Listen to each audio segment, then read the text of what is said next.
Well, hey, welcome back to Movie Community College. I am the professor, and it's time to look at a Indian film. What am I doing? I look so strange, don't I? Just staring at you with this one. Anyways, I digress. I watched the film Barfi, and I kind of want to do a movie review on it, give it a final grade, and share my thoughts about the film. I did a trailer for it, a trailer review, and I watched the trailer and I walked away thinking, oh, this is like Dumb and Dumber. This is some kind of, this guy is a gigolo, or he thinks he's a gigolo and he's trying to get all the women. And it looked there's some humor into it, and okay, that's fine. I watched the film and I was completely wrong. My reaction to the trailer was not necessarily wrong, but what I thought was happening in the trailer was not at all the truth of the matter.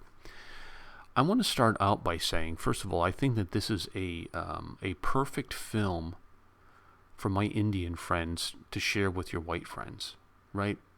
For you pale-faced friends like me, that you say, hey, you got to see these movies, and they're like, I don't know, that's kind of weird, it's kind of scary, I don't know, there's no white people in them. We're afraid of these things, right? It's different.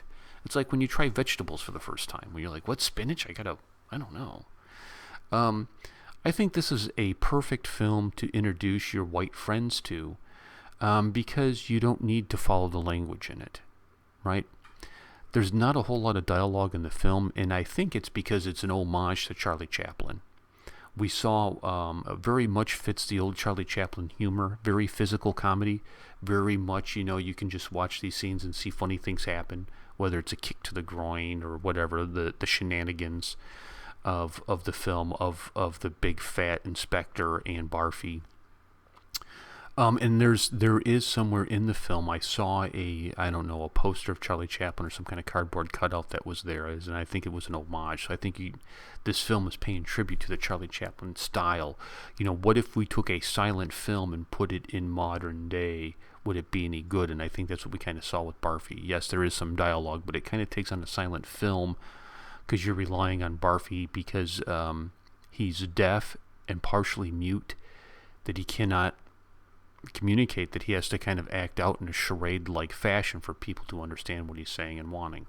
So I think that was really good. The comedy portion of it was funny. I laughed during this movie. There were parts of this film that I cried. I recognized the actress who was Mary Comm, which was really cool. And so just to give you kind of an overview of the plot of this film is you have Barfi's parents. And it seems like in the film that, they're a young married couple, and all they dream about is having a child and having a record player. Like, that's their big form of entertainment, their big wish list. They get one called Murphy, and it seems to be the brand within the area. And I think they named the child Murphy, but because he cannot enunciate well, he says Barfi, because that's just my guess. We see the mom go into labor. She dies during the childbirthing process, and you see little Barfi as a baby, and he's looking up at all the family members, and he doesn't hear a word. He just looks at all the crazy faces. People trying to trying to get the baby to smile, but he can't hear any of it. So we see him kind of grow up and live his life here in India.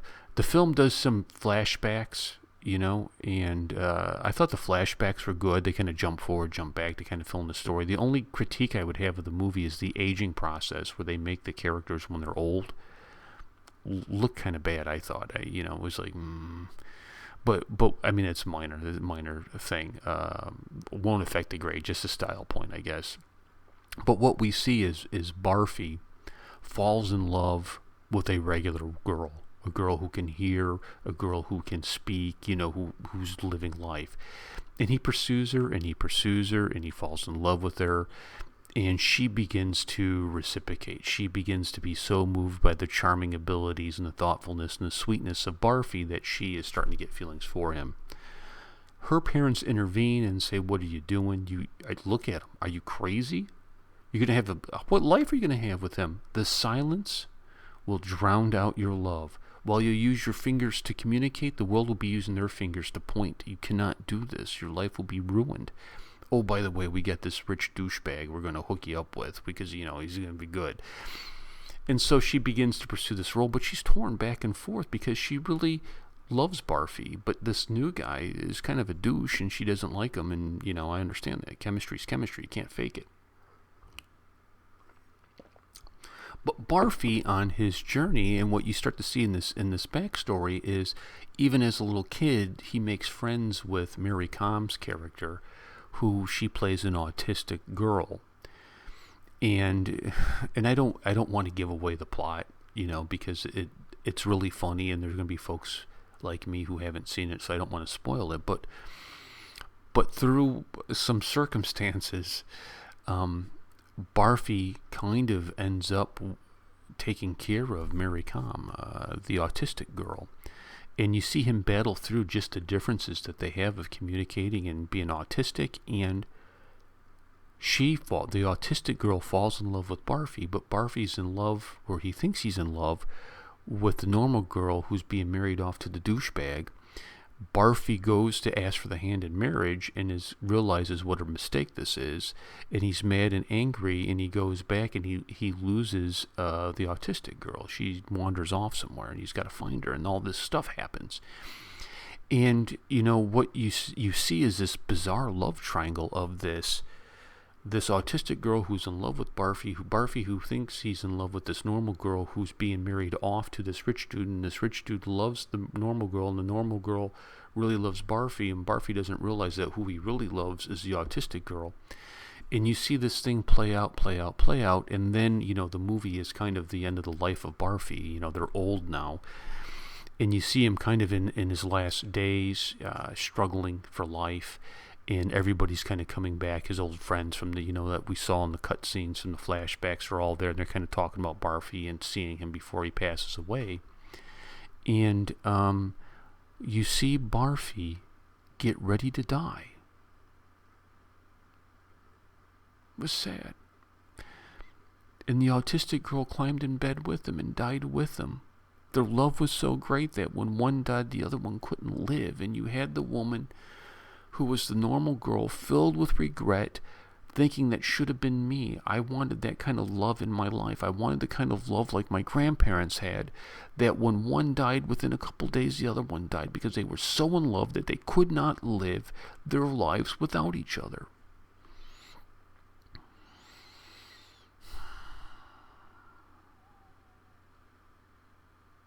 It was good. It was a really good movie.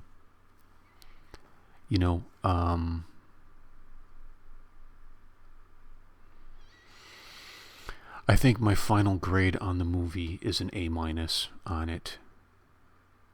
An A-. And I think this is a great film to introduce your non-Indian subcontinent film friends to get a flavor of the industry. Because you saw some great physical comedy in it. You saw some good acting, really good acting, I thought. You saw a great use in the cinematography of using color, right? And it was really an amazing thing. I'd like to thank you for watching. I really appreciate all the support and love here from you guys. And please subscribe to the channel if you haven't done that. That way you can stay up to date on all our latest videos. I really appreciate it. Peace.